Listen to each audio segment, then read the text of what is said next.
கண்ணே அவங்க அம்மா பெருத்த பண்ணு நடு ரோட்ல நின்று நான் பார்த்து அனஸ்டன்னு கத்தக்காரி சரியான குப்பவாரி போறா பஸ்ஸில் ஏறி அவளை புடாஞ்சு விட்டதுக்கு ஐயம் வெரி சாரி.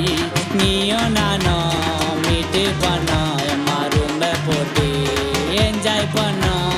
உன் மேல நானு என் மேல நீனு வாங்கி கொடுத்த உனக்கு ஓட்ட போனே